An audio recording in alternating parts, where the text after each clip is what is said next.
everyday witches emerge from the shadows of secrecy. Broom closets are flinging open and witches are taking flight.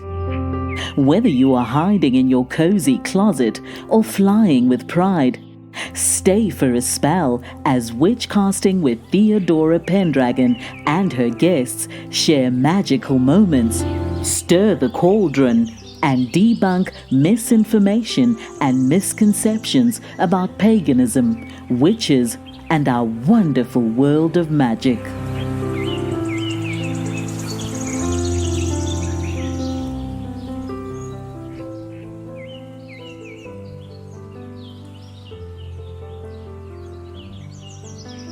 Welcome to Witchcasting with Theodora Pendragon. I'm your host, Theodora.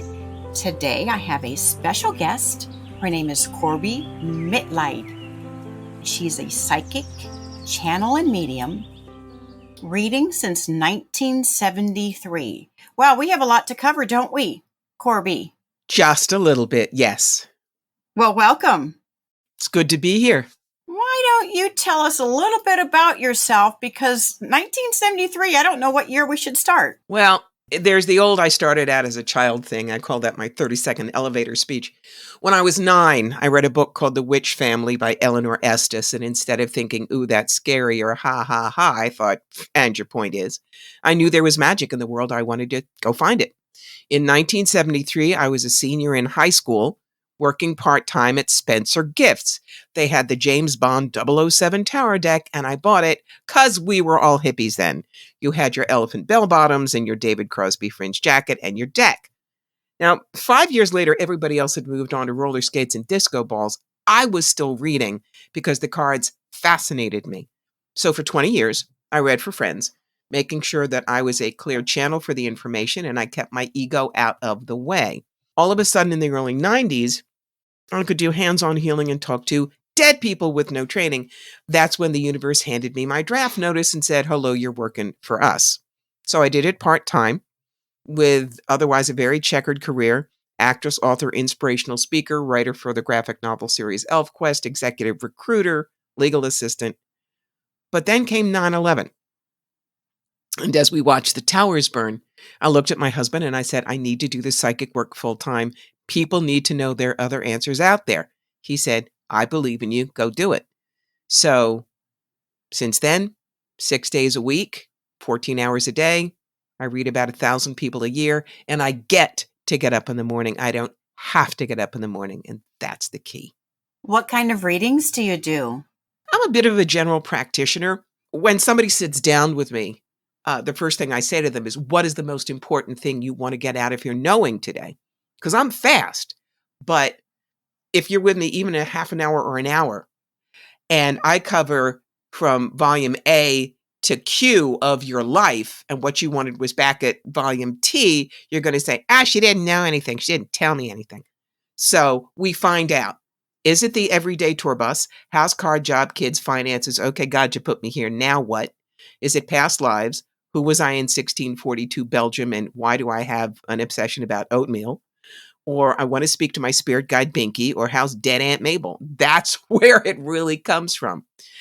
And as you can tell, I take my work seriously, but me not so much. The whole point with working with me is I do not care to amaze you with my wiki woo. I am here in service. So it's here are your opportunities and how to grab them. Here's the tough stuff. Here's how to get through or around it. Here's your toolbox. Go rock and roll. You are also on radio and television as an inspirational teacher and facilitator. Mm-hmm. Tell us about that. As you can tell, theater training, theater major at Brown University, and I did act in New York, and I have done professional voiceovers. Audiences are fun. And I've even done stand-up comedy about You Think a Psychic's Life is Easy, because people need to understand we're not scary, nor are we fakes. But they have to understand what we can do, what we can't, and how to keep themselves safe. So that's the kind of lecturing I do. I've also been through 3 bouts of breast cancer, 2 divorces, the death of my parents, rape, poverty, abuse. Yeah, I've been all that. But I teach with that too. I teach how to live the examined life and how to ask yourself the 3 most important questions in the world so you can take any of these very tough things and find your way through it. Having done all that also makes me pretty compassionate. There's probably nothing you're going to bring to me that I haven't already seen. When you did stand-up comedy, was it from a psychic's perspective? Absolutely. People don't understand what we go through. And one of the things that I tell people is 95% of people's questions are some version of, does Bruce love me? And sometimes they're going to come into this and they are not going to take whatever answer. They keep asking the same question over and over again, tilting it ever so slightly to see if they can get you to give them the answer they want. And the example I use is, does Bruce think about me? No. Has he ever thought about me? Not the way you want. If I do such and such, will he think about me? No. Is he going to call soon? No, he's not. Well, if he isn't going to call soon, is he going to call later? And they keep pushing on you until you finally go, yes, he loves you and he wants 7 babies with you, but he just doesn't understand it yet. Oh, good, I thought so. Don't do that. That is hilarious. And it happens. Oh my God, does it happen? It's stories like that. Well, what if you see something bad happening? Will you tell them? I say, look, I do not censor what I get. I'm not supposed to. So there was a woman in Kitchener, Ontario, and I saw that she was going to take in her boarder and she might want to sell her house. And I told her these things and she looks at me and she goes, you suck. And she gets up and walks away. Well, okay, live and be well. The next time I come to Kitchener, who was the first person in my chair? She sits down and she says, last time I said you sucked. I said, yes, I remember. Because you told me I was probably going to take in a boarder and then I might want to sell my house. And I thought that was all bull. But my daughter got pregnant and moved home. And now I'm going to sell my house because I want to help raise my grandson. And I still don't like you, but I want to know what else you see. Don't shoot the messenger. And you didn't know who the boarder was. You just knew there was a boarder. And she's probably thinking a stranger, but a boarder could be anybody who moves into your home. Yes. We are not supposed to say this is every tree, rock, and gas station you're going to see going from point A to point B. We just say it's point A to point B. Yeah. What is probably the most interesting client you've ever had, or the most interesting reading you've given? There are so many, I can't pick out one, but I do know that I love when past lives that I find have real meaning. Now, there is a difference between past life regression and past life retrieval. Past life regression must only be done by a certified hypnotherapist or past life retrieval expert, because you're the one that gets hypnotized and goes up into the Akashic. And if you see a grisly death, a traumatic experience in a past life, they're the ones who know how to gently pull you back so you can be objective about it. I do retrieval, which is a different thing. It's where you give me an obsession, a phobia, a person, a place you don't understand, and I go up to the Akashic, pull down the book and say, read chapter 2. And the examples I use for that, a woman came to me and said, I don't know what to do about my son. He's 29. He won't live more than a mile from me. He asks me about every single decision he's going to make. This is not right. What is going on? So I drop into trance. In about 30 seconds, I say, okay, it's 1944. This is Utah Beach. So I'm seeing, World War II, D-Day. Your son is on the beach. He's a soldier. He's taken some shrapnel in the leg. He's bleeding out pretty badly. You're his commanding officer and you scramble over the dune and you drag him to safety. You take some shrapnel too, but you both live. And I open my eyes and she's very pale and she says, can you see my rank? I said, yes, you were sergeant. She goes, he's called me Sarge since he was 3 years old and we have never known why. Oh, how interesting. So that's when past lives are important. If there is something in this life that you keep stumbling over or you need to understand further, do not come to me and say, I must have been Anne Boleyn because I can't wear turtlenecks. A, I've heard a lot of that before, and B, no. Besides, you may not want to know all of your past lives. If you're a janitor in Des Moines and all of a sudden you find out that you were Napoleon Bonaparte, you really think you're going to want to be lugging that mop around for the next 15 years? Probably not. You've been featured in Robert Schwartz's Breakthrough series. Let's talk about that. Sure. Tell us who Robert Schwartz is for anyone who doesn't know. Robert Schwartz used to be an MBA. He had nothing to do with psychic anything, but through his own experiences realized we do have past lives. The way I put it is, you really think we're smart enough to get it all done in one? No. So he understands that we do pre-birth planning and that in our life between lives, we decide what karmic challenges we're going to have. Karma is not bad and good, carrot and stick. Karma is 5 things: healing, service, contrast, unbalanced energy, and healing of beliefs. And within that, there are lots of subsections, but those are the 5 main ones. And when you understand that the idea of good and bad karma is kindergarten, and you throw it aside, you understand a lot more. And the story I love to use for that is Ryan White. Ryan was the kid who got AIDS from a blood transfusion back in the late 80s, very early 90s. And because we didn't really understand AIDS at all then, everybody thought he was a pariah, a horrible person, and his family was absolutely trashed and shunned. But somehow he became friends with Elton John. And Elton was very supportive of the family. When Ryan died at age 18, Elton played at his funeral. Ryan inspired Elton to go to rehab and get off drink and drugs and everything else he was on. And in Ryan's honor, he created the Elton John AIDS Foundation, which since then has raised over $500 million for HIV and AIDS research and cure worldwide. In the old way of thinking, you would say, oh, Ryan White must have been a terrible person. Look what happened to him. Bad karma. But if you understand it as karma of service, his higher self, his soul said, well, if we choose this, it'll be a tough life and a short one, but look at what we can do for the world. So the karma was service, not retribution by God. Tell us how you were featured on Robert Schwartz's series. Well, Robert was looking for people who could do channeling. I mean, we're talking almost 25 years ago, so it's a little fuzzy. I've done it for so long. One of the reasons that I'm good with past lives is because when the universe hands you your draft notice and you take it, the universe starts rifling on your inside file cabinet. Yeah, I know I'm dating myself. To see what you've got. What's my background? Theater major at Brown University, acted in New York so I can understand characters and story arcs. Words are my drug of choice. I'm a writer, so I can tell the stories. And I have loved history since I was a very small child. You put that all together, and what's my mastery? Tarot cards and oracle cards, which tell stories, and past lives.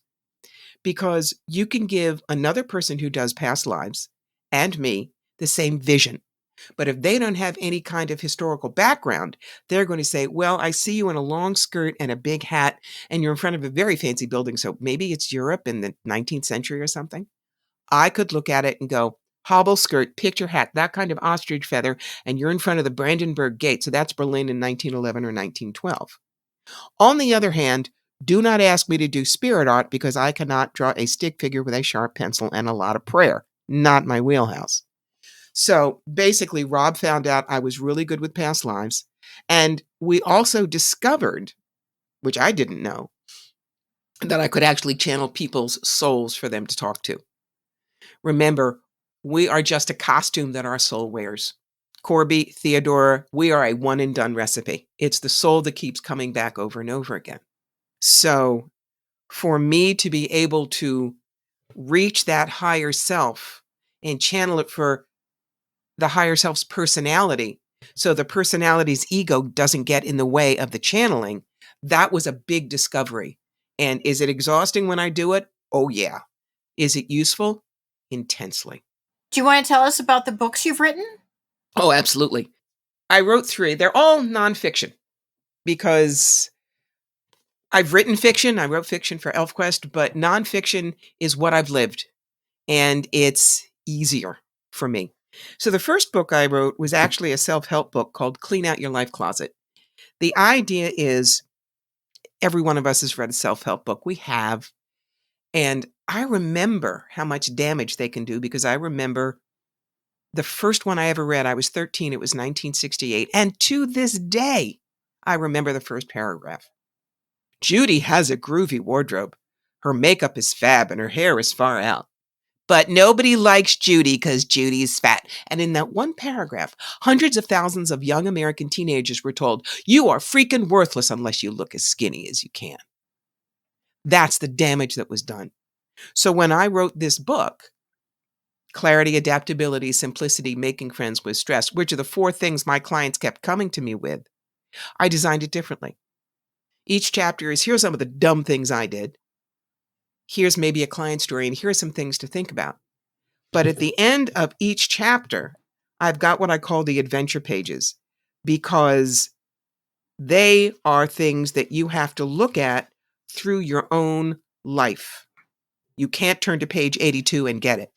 For instance, in the chapter, Why Perfect Isn't What You Think It Is, the 3 questions I ask. Has perfect been a friend or foe in your life? Why? When did the search for perfection stop you from doing something important? How so? Think of a challenging situation and find 3 perfect things about it. How do your feelings about the situation change? What this does is it empowers the reader.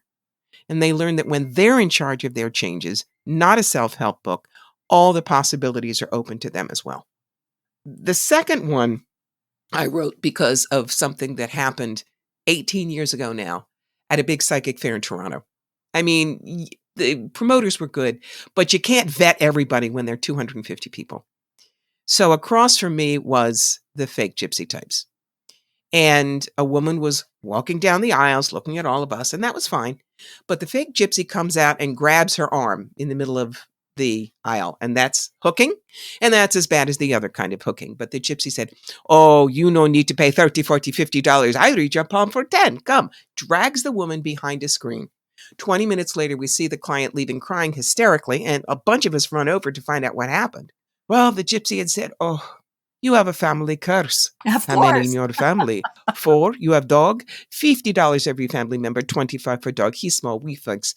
And then told the woman if she didn't burn 400 specially blessed candles at the Roman Catholic Church, I blessed real good, only $1 candle. Her entire family was going to die in a car accident in 2 weeks, and the woman bought it.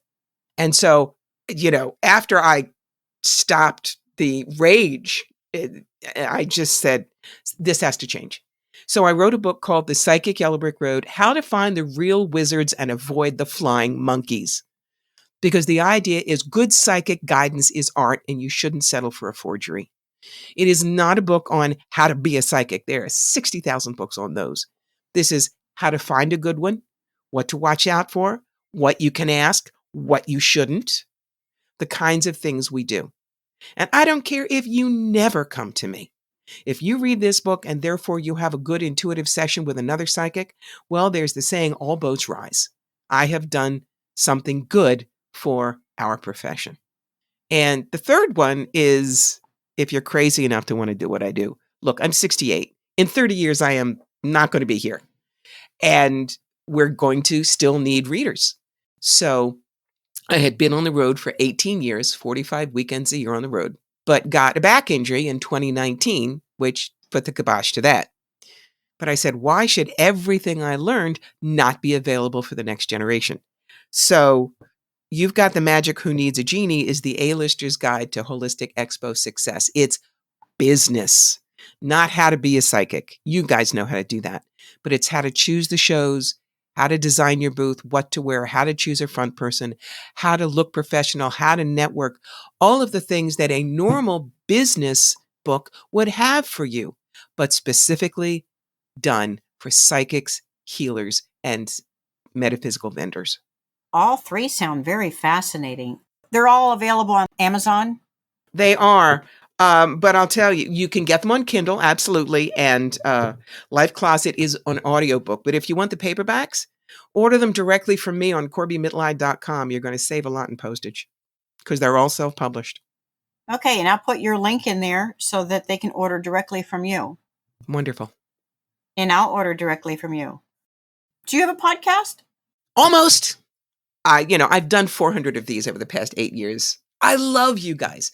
I get to, meet perfect strangers and spout off my mouth for 30 minutes an hour. It's great fun. But I have other things that I do want to tell people that are short, 10 to 15 minutes. So I'm creating something called The Psychic Yellow Brick Road. And it will partially be about wiki-woo subjects like my 2 top rules for getting a useful reading. And some of it will just be on how to navigate the world. Things like junk food for the soul, dare, don't compare. You can't get it wrong. And I've done it audio only so that when you're waiting in line at the CVS outside window, or you're just jogging for a few minutes, you can listen to something and have a little bite of interesting information. So hopefully that'll be out late October. That's not far away. I know, I'm hurrying up. I know the feeling when you want to do something, you just like, I got to do it now. Mm-hmm. You said earlier that when you wanted to do your practice full time, your husband was very supportive. Has he ever had any issues with your wiki-woo? Not really. There are some things that he doesn't quite understand how they work, but he doesn't have to. He just knows that, I've read thousands of people and the reviews have been wonderful and a lot of clients keep coming back, so I must be doing something right. But I do laugh about the fact that when we were first dating, I did a numerology compatibility report with the two of us, which was very good. And for the first 5 minutes, it was like, oh, this is nothing. Oh, this is, and then there's silence. 20 minutes later, because it was like a 40-page report, he walks in from the living room holding the document like it's a dead rat and saying, I don't like this. It's too accurate. So. It was pretty scary for him, right? Well, he knew what he was getting into when we got together because something happened immediately when we were dating. He was very, very close to his father, who died in 91. And he and I started dating in 2000. It was around Christmas. Carl was bringing in the tree, and we set it up in the holder, and we undid it, all the twine, so it would rest overnight and the branches would open up. And I come out in the morning, and he's staring under the tree, and he points to something, and he says, "Did you put that there?" It was a little plastic. If you remember the old things you used to put in the middle of 45 records, but a very, very tiny one. These were what were in little BB gun Nerf guns that he had when he was a kid. And he and his father would run all over the place and, shooting each other. And even when he was older, when his father would visit, his father would have one and stick it somewhere, in the refrigerator, on the mantelpiece, whatever. And I said, I did not put that there. And he's staring at it, and I get a little tingle, and I look over at the front door, and I see his father, whom I'd never met. He had died years before, grinning like an idiot. And I looked at Carl, and I said, "It's from your father. It's his Christmas present." And Carl just collapsed in tears. But that's when he knew I was really real. Wow. And his father had apparently apported it from wherever. So kudos to Bob Kopecki. Now, have you had anybody in your life who was resistant or didn't believe in your psychic abilities? Oh, still do. There are people in my family who think that I'm, like a charlatan who steals people's money. They will not tell anybody what I do. They tell people I'm a motivational speaker. When I visit them and discuss anything about my work, I am ignored like I haven't spoken, and they just go on. So, live and be well. Just because they don't believe what I do, 30,000 people over the past 20 professional years do. I know the difference I've made in lives, and so all I can say to the ones who don't believe is thank you for sharing. You may think that if you wish. It's not going to stop me. You do fabulous work. Thank you. And yes, we do need new generations of psychics. Yes, we do. So if you're out there listening and you want to know how to have your own business as a psychic, you will want to get Corbie's book, You've Got the Magic, Who Needs a Genie? Everything I learned, kids, it's all in there for you. If you were to give one piece of advice to the listeners, whatever that is, what can you tell them now? All right, I'm going to assume that listeners are not just people who want to be psychics, but everybody. There are 3 questions that you should learn to ask yourself whenever you bump up against something. The first one is, what am I X about? X is the emotion. What am I angry about? Sad, depressed, frightened, confused. Second question is, why am I X about that? And then the third question we never ask ourselves, what do I think would happen if I stopped being X about that? It's called stimulus belief response.